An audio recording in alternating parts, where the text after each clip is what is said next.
It's like the old children, right? Don't speak until you're spoken to.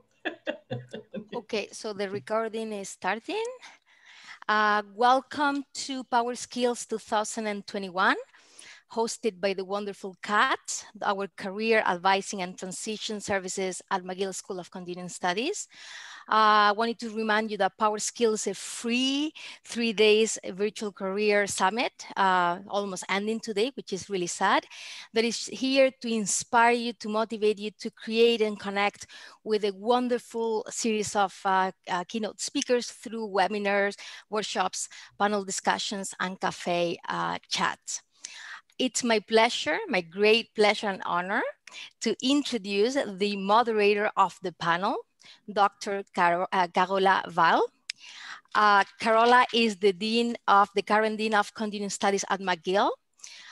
She has a BA, two master's degrees, a PhD in international relations from Maryland University. She has held several, if not many, senior leadership positions in academia, nonprofit, international policy settings. But perhaps what you won't be able to find in LinkedIn is that Carola is a jazz lover. She reads poetry. She loves visual art. She's one of those few people that can switch from the language of poetry and music to the language of business, and to do that with equal grace and refinement. I think as well that because they asked me to do a translation of her career into my own words, I think that she has a great role at McGill. She's an institutional entrepreneur. She pushes ideas. She's not afraid of resistance, but makes the most of it. And she doesn't, she questions everything, which means that we don't do things at the school in a certain way just because we have been doing that for the last 20 years. We do it intentionally. And as well, she questions categories of oppression and domination and works very hard to make sure to foster an inclusive and diverse work environment. This is why I think that she's a great pick for the moderation of this panel. Okay, and I'm done. I won't say anything else. I will stop here because I know that she's going to introduce the other distinguished panelists, but I will take the opportunity to wish you a wonderful exchange. Thank you. Thank you, Maria Sierra.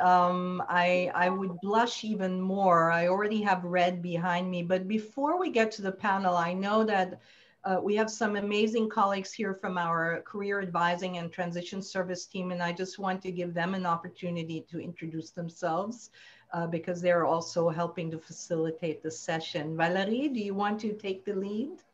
Sure. Hello, everyone. My name is Valerie Dueni. It's such a pleasure to be with you today, especially for this important discussion. I'll let my other colleagues take over. Hi, everyone. My name is Naru Garyepki, and I'm the happiest career advisor at CATS, McGill School of Continuing Studies, and I'm honored to be with all these great panelists today. Thank you. Hi, everyone. My name is Emily, also part of the CATS team, and it's a real pleasure getting to know you in the next hour.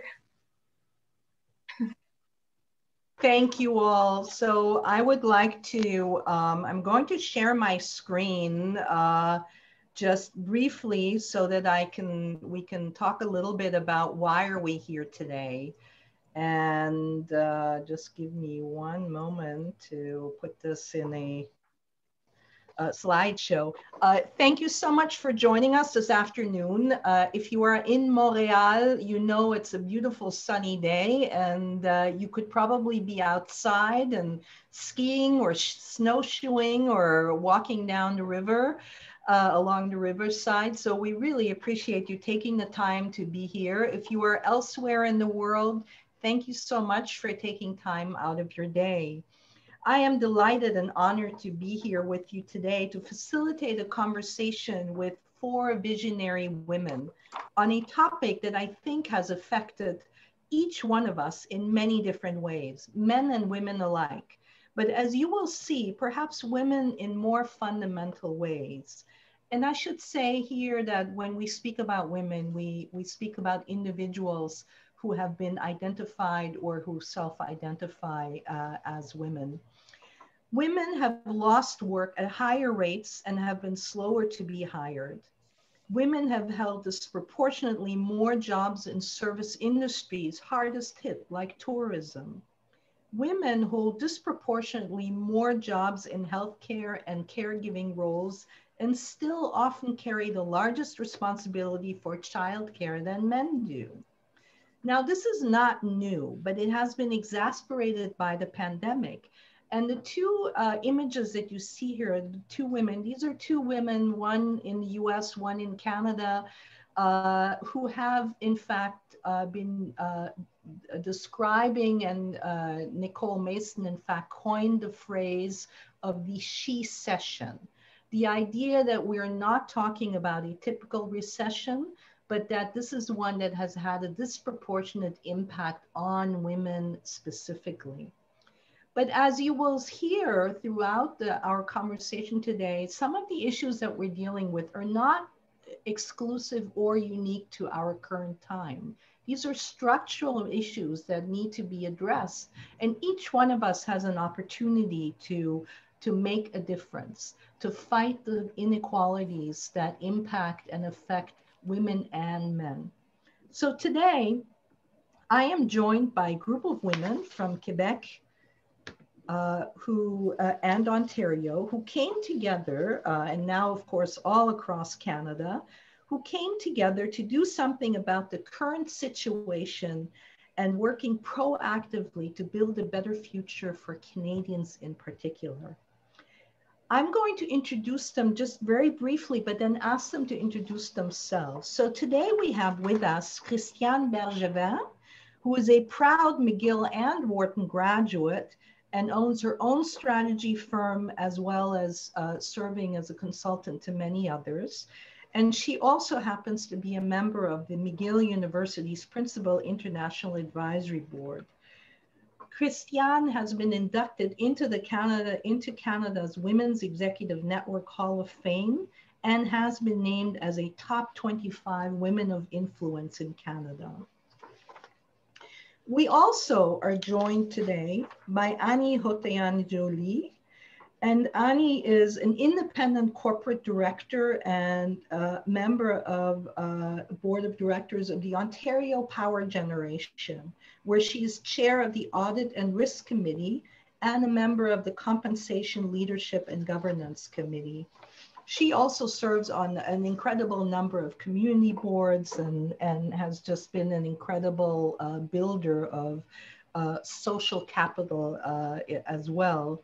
She is a fellow of the Chartered Professional Accountants and has an ICD designation from the Institute of Corporate Directors. As a successful financial executive with over 33 years of business experience, she also has been contributing to shaping our economy in very significant ways. Anne-Marie Hubert serves as the Eastern Canada Managing Partner for EY Canada. She has a track record of helping clients successfully rethink business models to create more solid foundations that leverage people and disruptive technologies for growth. She's served as a member of the EY Global Advisory Council and the Executive Committee, and she's known as a connector in the market and a change leader to help grow. I should note that Anne-Marie has been, was appointed a member of the Order of Canada for her commitment to parity and inclusion in business. She holds an honorary doctorate of laws from Concordia University and is also a fellow of the Ordre des Comptables Agréés du Québec. And so we're so honored to have Anne-Marie joining us today. And last but not least, I am delighted to welcome Diane Kazarian, who is the managing partner for the Greater Toronto area of PwC Canada. And I should note that she's the first woman to hold that position. She also is a member of the extended leadership team for PwC Canada. She has a long career in banking and financial services. She is a fellow of the Chartered Professional Accountants, and she has been named as one of Canada's most powerful women at Top 100 Awards presented by the Women's Executive Network. Most importantly, though, for our purpose today, she has been the co-sponsor of PwC's award-winning Women in Leadership, or WIL program, and has been one of the founding partners of #Move the Dial, an organization committed to advancing women in technology. Last but not least, she serves on the board of Bryant University, of which she is a proud alumna. And I know that we may have been joined by members of that distinguished university in the US, in Rhode Island. And we are just so glad to have all of you here today. So I would like to, I'm going to stop sharing my screen because it'll be better for us to be able to see everybody. And I would like to now ask Annie Hotoyan-Joly if you might be willing to provide us with a bit of an overview of the Prosperity Project, which the four of you joined in order to create a better future.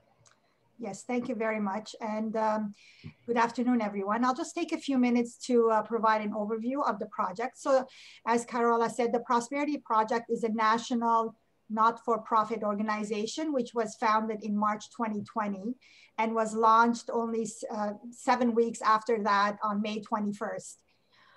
This organization is the brainchild of Pamela Jeffrey, who brought together 61 founding visionaries who are a diverse group of women dedicated and determined to support the prosperity of all Canadian women. These women are from across Canada, and there are actually no skill sets that are unrepresented in this group. So as we all know, and we've seen over the last 10 months, COVID-19 has exposed the vulnerabilities and the disparities in our society like never before. And women have been have felt the impact of this pandemic in many, many ways. The Prosperity Project was created to make sure that COVID-19 does not eliminate the progress that was made towards gender equality, equity, diversity, and inclusion during the last 40 years in Canada. So you might be asking yourself, well, what are some of the initiatives that the Prosperity Project's founding visionaries have been working on since its launch? Lots, actually. So we have been working on 3 groundbreaking research projects and 2 very unique initiatives. So I'll describe each of these projects and the initiatives in a moment. But I want to let you know that you can find more details at the Prosperity Project's website at canadianprosperityproject.ca, and we'll provide links to all of the social media after this session is over. As I said, we have 3 research projects. The first one is the annual Gender Diversity Data Tracking Project. This project will measure gender equality in 3 leadership levels inside Canada's largest employers. Those levels are at the board level, executive officer level, and in the pipeline to executive officer roles, which has never been measured before. This is a very unique survey that was just completed, and that is applying intersectionality and inclusivity lenses. We are gathering data on women who are identify themselves as Black, Indigenous, people of color, and or living with disabilities. This 2021 annual report will be launched in February with a roundtable on lead practices in collecting personal race-based data.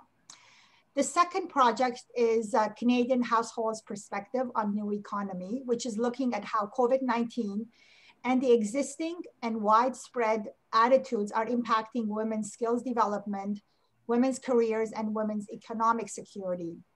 In September 2020, with our research partner Polera, we conducted a survey of Canadians to track public opinion on these important issues, and we shared our findings on our social media. The second poll will be conducted shortly, and Diane will provide some of the details and the findings from this survey in a few moments. The third research project is the 10-year longitudinal multi-generational study of 10,000 Canadian women from across Canada from all socioeconomic groups. The purpose of the study is to understand what the barriers are to their prosperity. So once we understand these barriers, we will work with governments and corporations to remove these barriers and strongly advocate for changes to improve the lives of Canadian women and help them become prosperous, however they define it for themselves. And so the Prosperity Project also has 2 action-driven initiatives.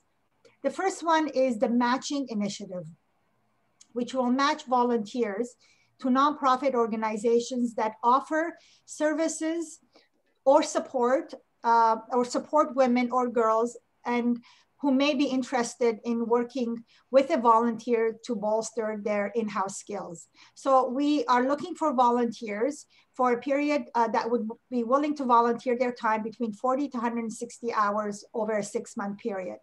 So a Prosperity Project will require, we're looking for volunteers in different skill sets, for example, in areas of human resources, finance, IT, digital, or strategy. And the Matching Initiative will officially launch on International Women's Day on March 8th. So if you're interested in becoming a volunteer or are involved in a nonprofit that could benefit from this Matching Initiative, please visit the website and click on the initiatives and choose the Matching Initiative and fill in the form.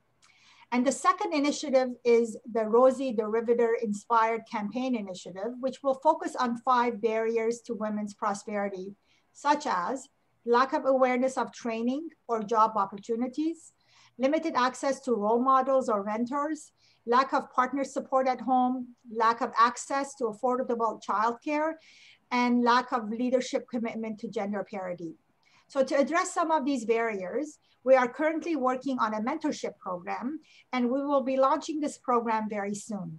We will match mentors within the science, technology, engineering, and math fields, and women from skilled trades with mentees who could benefit from receiving support and mentorship from experienced women leaders.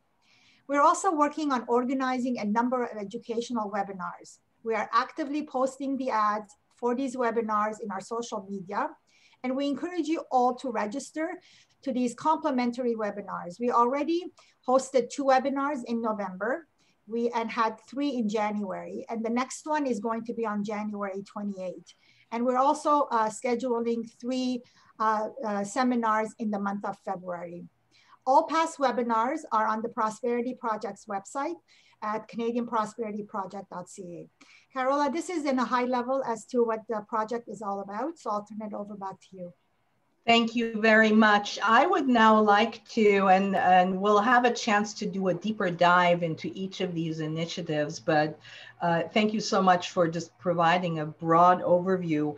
I would now like to take an opportunity to give each of our visionary guests a chance to both introduce themselves a little bit more, and specifically if you could speak about 2 things. One is what brought you to Prosperity Project, and 2, talk to us a little bit about your particular project and initiative that you are involved in so that we can get a little bit more information.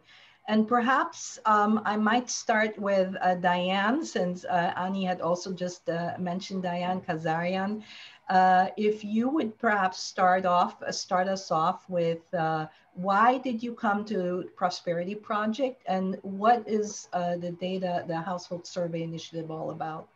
Absolutely, and hi everyone, and I'm delighted to be here. Welcome, and thank you very much. So really what brought me here was a phone call from Pamela Jeffrey. So Pamela Jeffrey has dedicated a good part of her life to the advancement of women in Canada.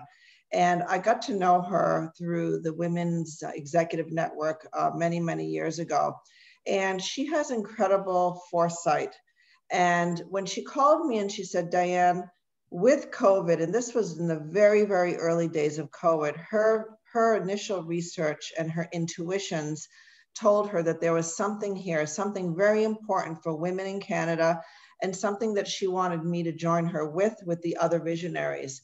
So because of her reputation, frankly, because of her track record, and because of then my concern and care over this very important issue of how COVID is impacting all women, that I wanted to join. So that's really the reason why. And also in my own role at PwC as managing partner, you know, we were working and still continue to work through this whole COVID pandemic with our people. We have 8,000 people in Canada with our clients and with great care and diligence over them. So I was living it at the same time, also working from home. And when Pamela called me, I thought it was the perfect opportunity. So that's why I did it. Now, in terms of the Canadian Household Perspectives project that Ani had referred to, I just want to give you a little bit of information on it, because when we began our work, we had a hypothesis, and that hypothesis is and was that COVID was impacting women's prosperity and economics more so than men, and in particular, disadvantaged women, women of color, the BIPOC community.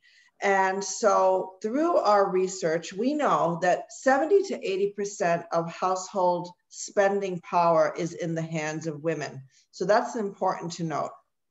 We did a survey with Polera as our partners, polling partners, and they're wonderful. And they have a wonderful reputation of their polling and their data across Canada, where in September we polled men and women, and we're about to do it again for next week.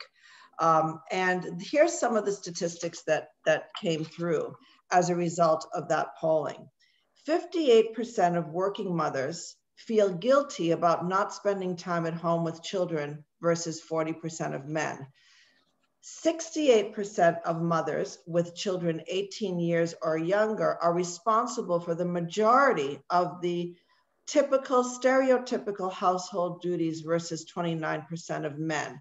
Now, these questions were asked in the fall, so probably like end of August, beginning of September. So we were well into COVID. So people were experiencing, you know, many feelings, many sentiments, and many actions. Men are more likely to help women when there are no children in the household. 35% of visible minority women believe that they will be laid off versus 18% of white women. 33% of visible minority women feel that they will lose their hours, working hours, versus 20% of white women. And 15% of visible minority women indeed were laid off versus 10% of white females. And, you know, there's a few other statistics. And if you really kind of pull this all together and you think about our situation of the pandemic, and this is not only in Canada, I'm sure if we did this in the US and other places, we would find very similar data, that childcare is a huge issue.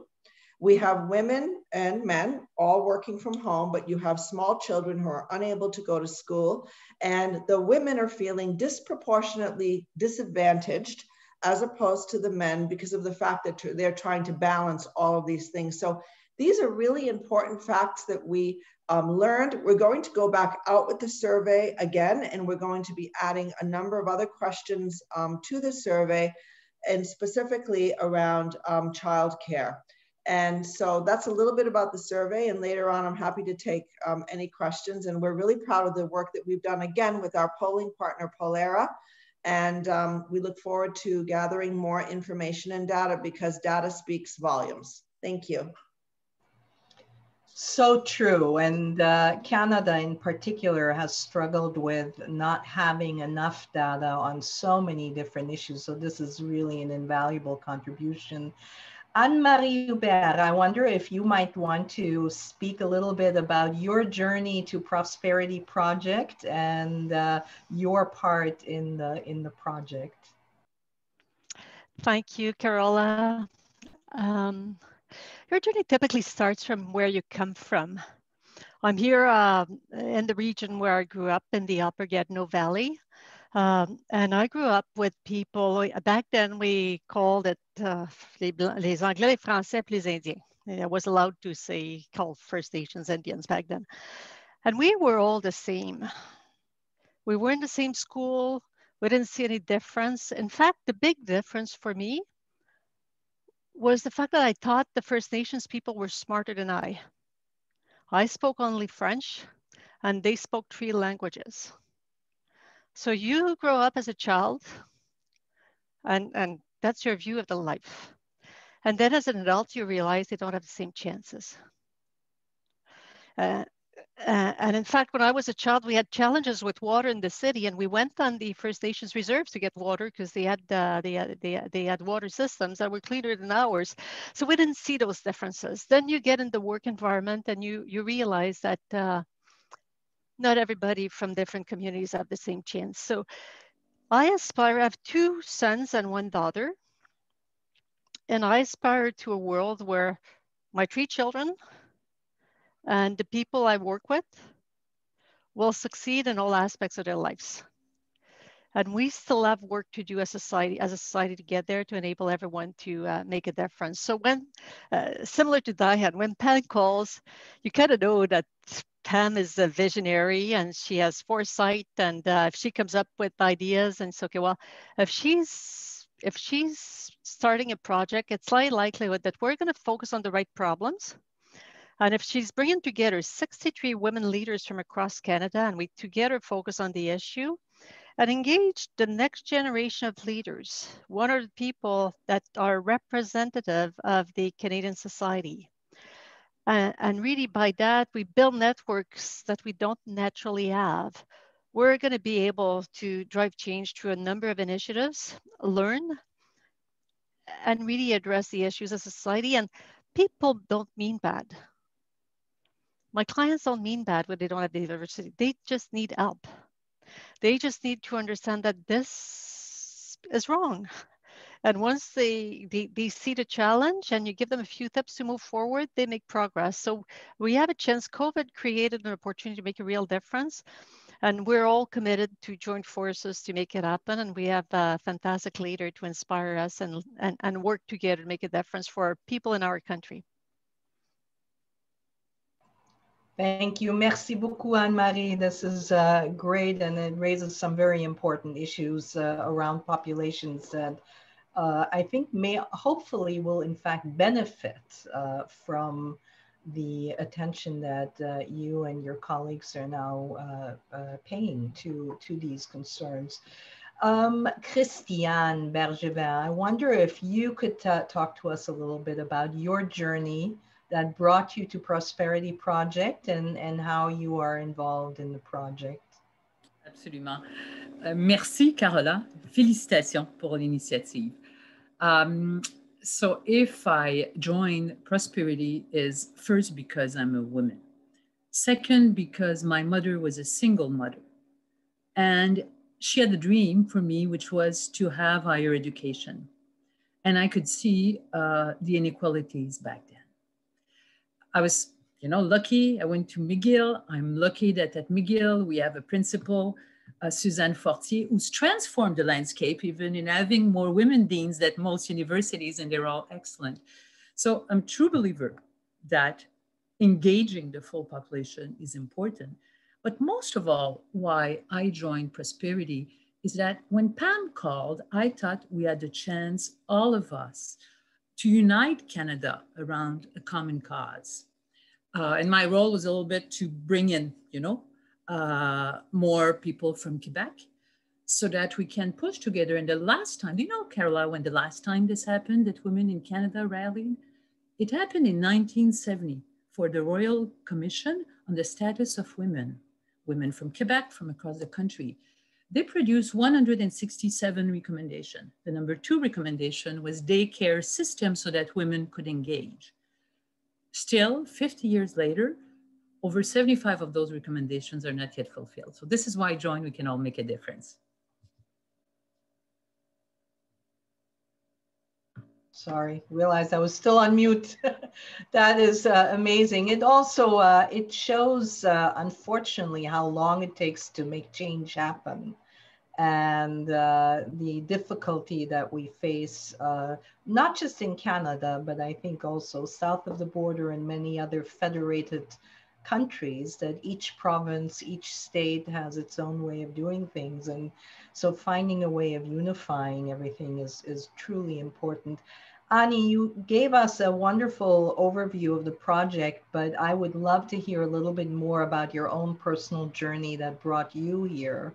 and managing all of this. And perhaps you already spoke a little bit about the matching initiative. I don't know if there are other areas that you would like to highlight. And I'd like to welcome questions and comments from anyone. If you can either put them in the chat, or alternatively, if you would like to, there's a little hand raising function in Zoom that many of you probably know. Otherwise, just say that you have a question and we'll call on you as soon as we can. So Annie, please. Okay, great. I won't take a long time. I think my colleagues said amazing reasons why they joined, and I agree with all of them. For me, it was, of course, Pamela called, and you can't say no to Pamela, but the other reason is that I think people join organizations or work on projects that kind of have their values are aligned with their own personal values. And when it came to the Prosperity Project, the values of that organization and what it was trying to do and who they were trying to serve really aligned with my own values. My motto in life is to learn and serve. And what better project can I get involved in where I can learn so many things that I don't know anything about, and also to serve by providing, by volunteering on this great organization. So the way I contributed to this project is I'm the co-chair of one of the research projects, which is the longitudinal survey. We call it the Prosperity Study. And we spend a number of months in the summer talking to close to 40 different people who are involved in this area. Talked a lot to researchers from coast to coast to understand some of the things that they're doing to understand the women's issues and the barriers. So we're gonna, we have a pause on this project right now, and we're gonna get back to it in a few months and do a longitudinal survey, surveying women from across Canada to understand their barriers and then do something about it. Thank you, Annie. I would also, we will post we've posted the link already to the Prosperity Project as a whole, and you can see, for those of you who are interested in getting involved in the matching initiative, there is a separate link, a little form online that you can fill out. And I want to turn, there are some interesting questions and comments that have come up. So Sylvie Ohanian has asked a very good question about stats. Are there stats on the percentage of women who resign from their jobs due to the challenges of working from home, combined with raising school-aged children who needed their constant attention while daycares and schools were closed? I wonder if any of you, Diane, is this something that you might be able to speak to? Yeah, I actually, Sylvie, thank you for the question. It's an excellent question. I actually took a picture of it with my phone because I think that it would be very good to get to that level of granularity in this next drop of the survey that we're doing, because now we will have had many more months of experience. When we were doing the survey, that we dropped the survey in the 3rd or 4th week of August, it was still a little bit early days, notwithstanding the fact that, you know, from March 16th, basically in Ontario, when we shut down, we were all a little bit different across the country. Right through June, everybody was home, and it was very much a novelty in the sense that people were really trying to work through it. Then September came, and, you know, it just really continued. So it's a very good question. We do know through the survey results, I think, as I mentioned, that more women either felt guilty about having to spend time with their children, whether it was time with the children, or that also included homeschooling them, teaching them, you know, while they were online with their schools. And there's a higher percentage of women who had quit their jobs compared to men, for sure. But I think that this is a good point, and we're going to try to get underneath it a little bit more.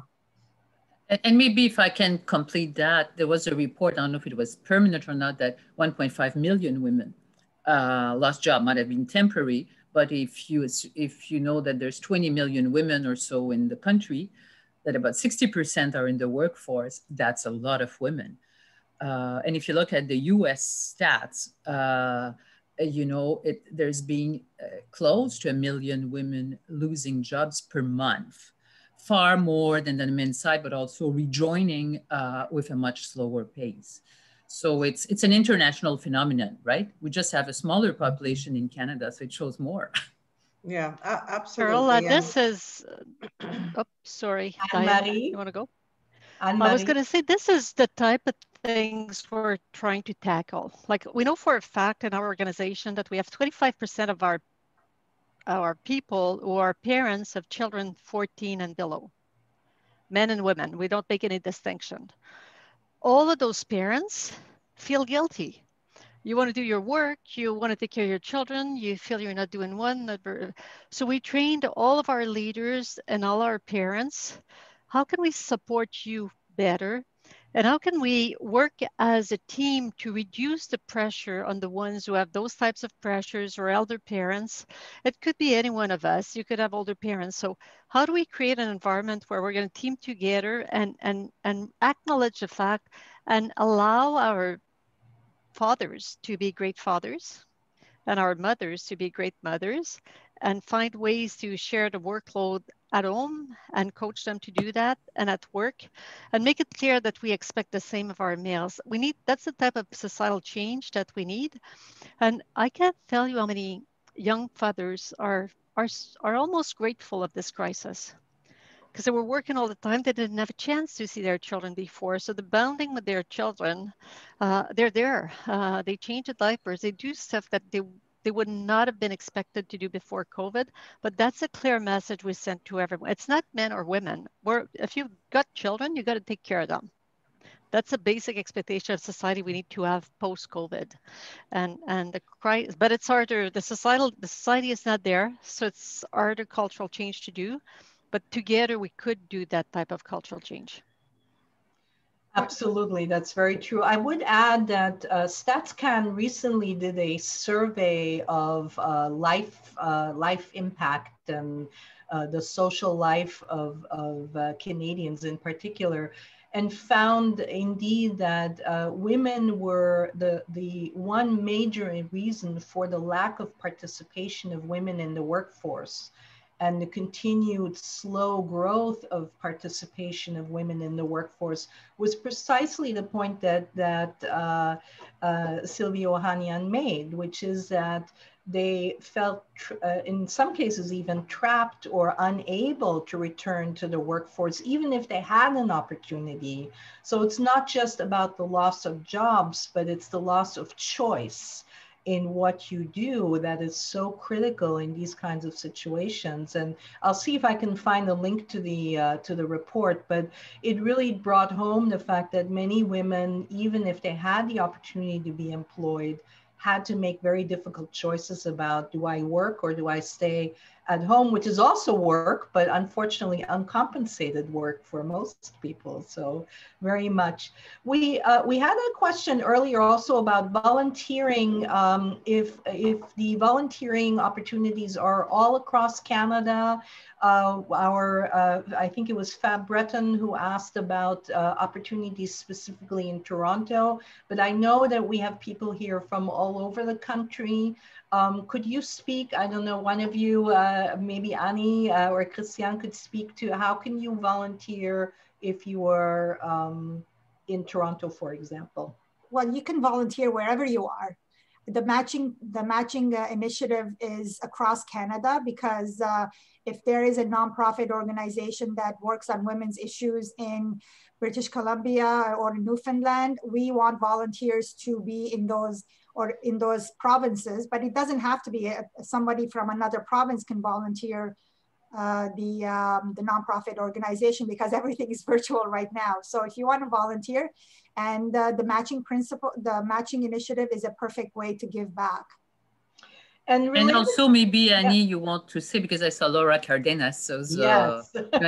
ask in Quebec, where we constitute a group that had to be bilingual as well. We're organizing a webinar on STEM with support of Ernst & Young on the 28th. And there's on the site, you can find information about this, but certainly you know, for the Montreal, for the Quebec group. Anne-Marie is co-chair, in fact, of our Friends Committee. And we could take more volunteer because we're all volunteer. So just reach out to us, and we'll be happy if you're based in Montreal to find a way to include you wherever you are, as you said. Christiane, thank you very much for that. In fact, I think also the question would be, you are all very accomplished women. For women or individuals who are perhaps just starting out their careers, what advice or suggestions would you have for how they can contribute to either the project itself or to amplifying your mission? So if you are just finishing up your school career, or you're just entering the workforce, are there ways to be engaged, or is it a requirement that we all have stellar 5-star resumes as all of you do? Maybe I can take that as a start. So, you know, to this point of volunteerism, it really is very important. And because we're virtual, lots of people can get involved. In our group of not only our visionaries, we have young women who are in school, who are on a co-op program or internship, and they're actually working with us, helping us in the various work streams, helping Pamela and the team. And, you know, these young women are very accomplished in their own right, even though they're not necessarily out of school and working yet. But they share common values with us in terms of the advancement of women. And for them, it's been a wonderful experience, I think, to be exposed to many senior women across Canada, but equally, I think for us, as we work with these women, it really reminds us of who maybe we were in those younger days and how we can work together and help each other. You know, mentorship and coaching goes both ways. And many times, you know, I believe in a lot of reverse mentorship, you know, where more senior women are learning from these younger women who may not be obviously as accomplished, but they have new and fresh ideas and experiences, and they bring a really fresh perspective to the Prosperity Project. So, you know, there's been, I'm following the chat, there seems to be a lot of interest in volunteering, and I think just get your names out there and we will accumulate them. I know in my own firm at PwC, there's a number of women who are interested as well. And the more people that we have, you know, Pamela and the team, we're creating a movement. And that begins with awareness. And, you know, we're working through awareness, but now we're going much deeper into these, you know, various work streams that Ani had mentioned. And, you know, we're going to do some great things out there, and the fruits of those labors will begin to be seen. So I think a lot of people can make a difference. Thank you, Diane. And to a point that Tina Paolucci also raised, Anne-Marie, I wonder if you might be able to say a word, or anyone else, to you know, how the Prosperity Project might become an active voice at the federal level, or at the provincial level. But are there plans to expand the work? Diane mentioned that it's a growing movement. Is there an opportunity or a way of even thinking about how we might engage with policy discussions at the federal level, even if they're not yet happening? But what are your thoughts about that? Anne-Marie. Merci, Carola. Number of things. As Christiane alluded to, a group of women came together 50 years ago and figured out what were the problems and made recommendations. There's a few of those recommendations that are quite relevant today. So having a group of women come together today in a society that is more diverse than it was 50 years ago enables us to surface other issues. So we've already had op-eds on the fact that it's hard to collect diversity data. How do you want to manage something if you don't have the facts? So there's daycare issues. So there's already a few op-eds, and there's already some conversations that are happening at both levels of government, not just federal, but we can also act at the provincial level. And as I said earlier, business leaders and governments want to do, no one wants to have a society that creates inequalities. We didn't try to make that. We need to change it. And from my perspective, if you just look at the media this week, everyone probably saw Amanda Gorman reading that poem. Slave descent daughter, single mom raised, and she's there giving us all hope in the collective future.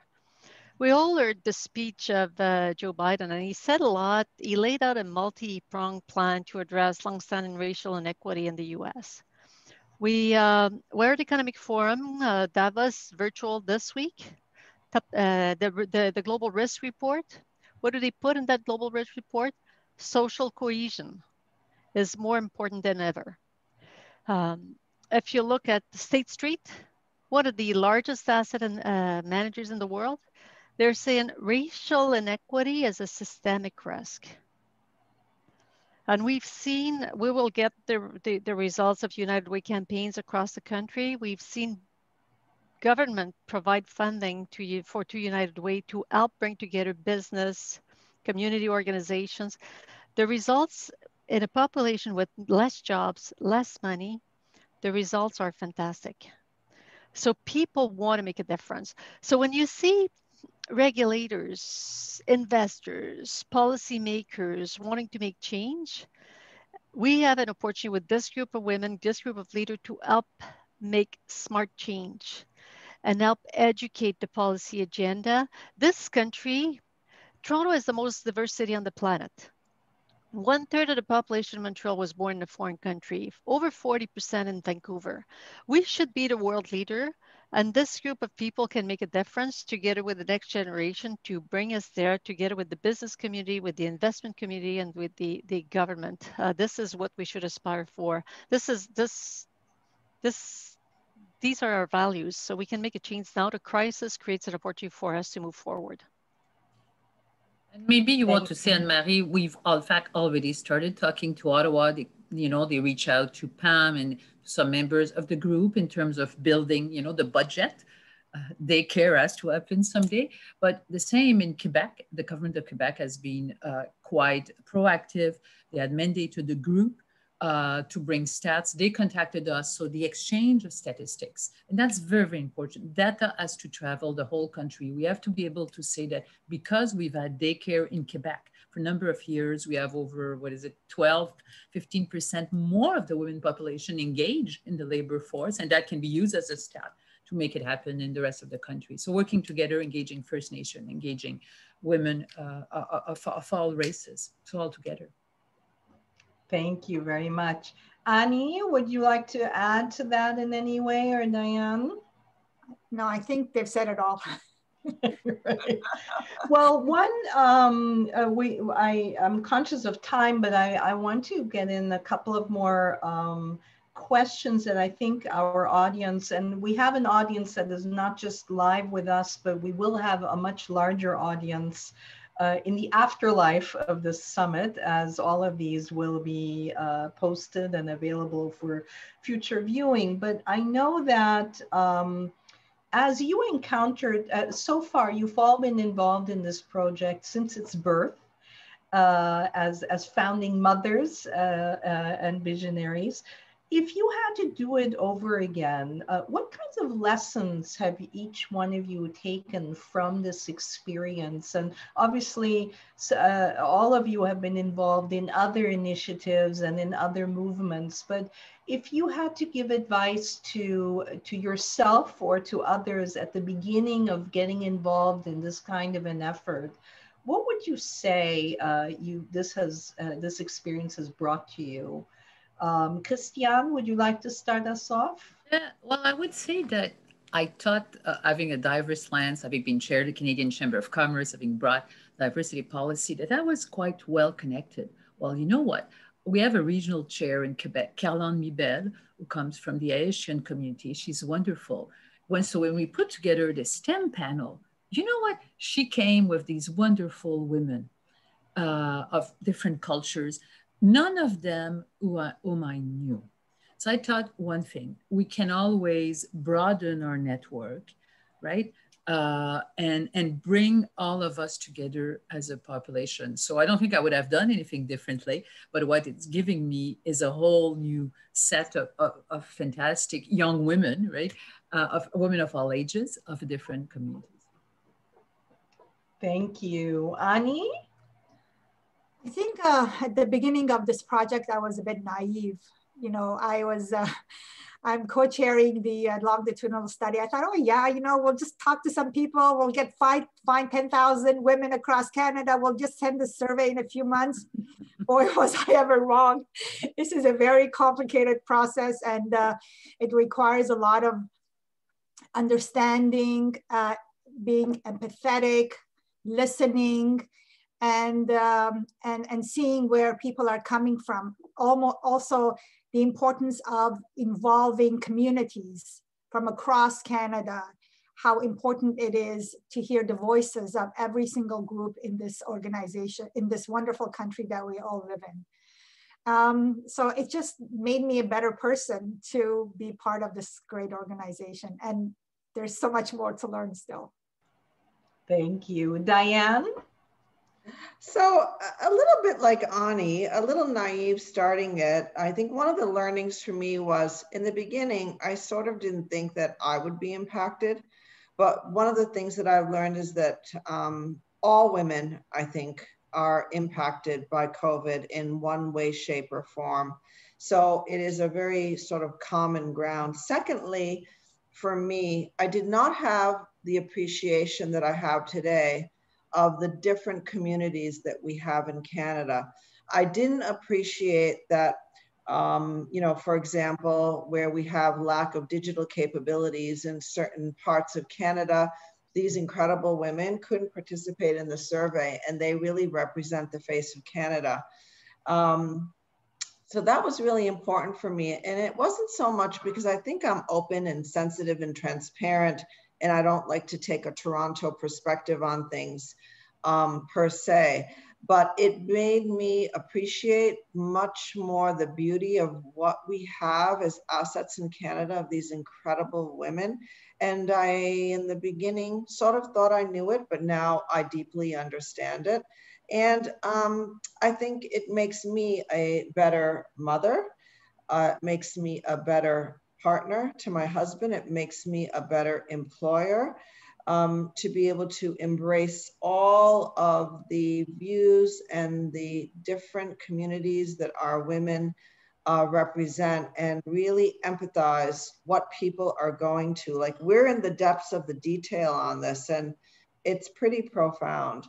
And, you know, couple that with things like Black Lives Matter and what that means in Canada, and the various movements in the US and here in Canada. Like, I've learned so much. It's all of the conversion of all of these sort of societal issues. I think Anne-Marie said it very nicely as well.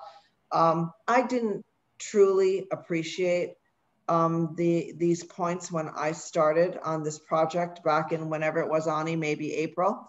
And this isn't just a project, like, this is a mission. Right. Thank you. Anne-Marie, what about you? What lessons have you learned so far? So I don't think I would have changed anything. Clear goal, passion, leadership, and a vision on the structure. The 63 women leaders supplemented by 100 Canadians, 23 in Quebec, 23% of the population, that are a reflection of Canadian population. This is smart. And this is the enabler to get us to connect groups that were not connected in the past. Like in Montreal, there's minimum 30 organizations that focus on advancement of women in mining, women in life science, in aerospace, in finance, CFA women, like you name it. How can we be the catalyst to enable greater impact of all those organizations, but more importantly, greater connection with segments of the population that are left behind? We all want to make a difference, stronger together. And we will continue to learn, eh? We all learned. Everybody said we learned a lot in a few months. We will continue to learn and adjust. We just had a January session. So what did we learn since the beginning? Okay, where do we realign to have more impact? Because we've met more people, there's new initiatives, so we adjust to, but we don't change the goal. We stay committed to the end goal. That's great. And I'm going to come back to this notion of lifelong learning. I want to acknowledge a great comment also that was made by Stella Cosby in the chat. She draws attention to a very powerful study that's been covered in the Globe and Mail on the power gap. And there's a similar study for those of you who are south of the border. There have been similar studies. There's an organization, I think called 2020 Women on Boards, that has been looking at the impact and the power differential that we have when we don't have 50% of the population at the table. And that is the reality when we exclude women. The other thing I think that has really come out from our conversation today, and I really want to thank all of you for raising this, is the intersectional identities that we have, right? We're not just women. We are not just women of a particular ethnic origin or background or socioeconomic background. We carry with us both the baggage, but also the wisdom of so many different influences. And I think these kinds of movements are an opportunity to highlight those, but also bring them together in a way that, as Christiane was saying earlier, you know, we can learn from each other. We meet new people. This is one of the joys, I think, of being in the field that I'm in. And I think my colleagues at CATS would perhaps agree in continuing studies that lifelong learning is about making those connections. It's not just about what did I learn when I was in kindergarten and in school, secondary school, and what do I learn as a wise elder. If I ever get to that point, I will never be a wise elder. But the idea is that we keep learning, right? But we also learn from each other. I learn from my students every single day. I think our colleagues, we all learn from each other every single day. And I'm so grateful to you, the Women of the Prosperity Project, and to our audience for allowing us to learn together. And I hope that, you know, and this is why we are doing this as the School of Continuing Studies at McGill. It's to provide these different alternative avenues of learning, of influencing, of becoming, I think, Anne-Marie, you put it very well, I think better together, and really, you know, trying to see what we can do with the future. There's no reason for us to stay in the status quo. We can move forward in so many different ways. So with that, I want to thank, I don't know if we missed, did we have any other questions from the audience?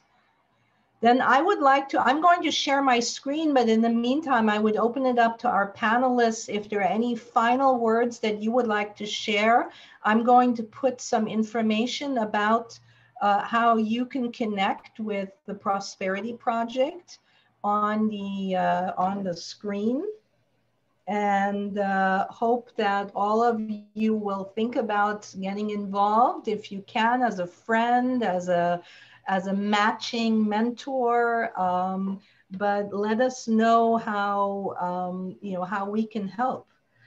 Annie, would you like to say anything, or Christiane or Diane?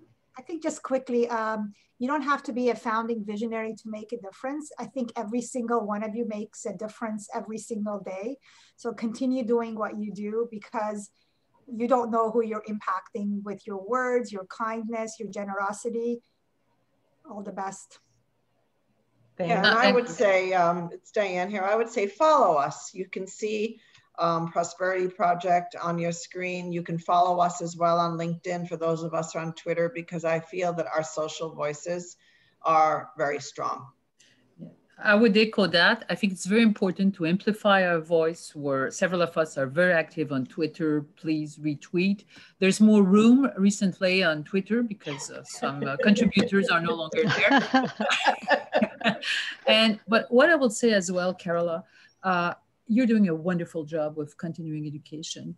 If women like my mother could put me through school, it's because she was able to go back to school. So for those of you who are considering going back to school, of re-engaging, it's a wonderful way not only to learn, but to make connections, to find support body, and to get inspired. So all together, we can make it happen.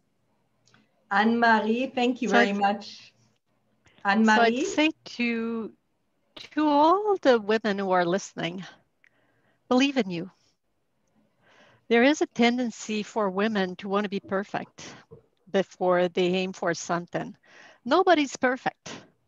So if you want something, if you're 70, 80%, believe that others will help you get what you're missing and surround yourself with the right people to drive results. So believe in you. And for all the men who are listening, encourage the women to step up and show them that you believe in them. That's it. That is great advice. And I would say I'm grateful to, I think we see our male colleagues, our partners, our sons, our fathers as incredibly important partners in this project and influencers. And, you know, I used to run a women's organization, and one of the biggest debates we always had about, you let men at the table, or is it women only? And we realized that, well, there are different circles, and some circles are women only, but then we actually benefit when we work together best. At the end of the day, what we want is a diversity of opinions, a diversity of perspectives. And with that, I would like to thank all of you for bringing in your own experiences. I hope that we can all be part of a future that is more prosperous in so many different ways. And I thank the visionaries of the Prosperity Project for introducing us to this great effort. I thank all of you who are on this call, on this meeting, and those who might watch later for your commitment to fighting inequality, not just today, but for the rest of our lives. So thank you very much. And to my team, thank you. Please, I don't know, Maria Sierra, any final words? No, after these inspiring words, I don't have anything to say. I'm ready to enjoy, to keep thinking about all these great ideas. Thank you. Well, thank you, everyone. I hope you have a wonderful afternoon. Thank you for giving up a Saturday. Time is precious. It is the greatest gift we can all give. And just remember that this opportunity, our Power Skills Summit, is something that we are currently offering for free. If you would like to learn how you can support this effort for the future so we can bring it to you more often, please get in touch with us, and we'd be happy to talk to you about future iterations. So thank you so much, everybody. Have a wonderful day, and merci beaucoup à tous. Merci. Thank you. Merci. Panel.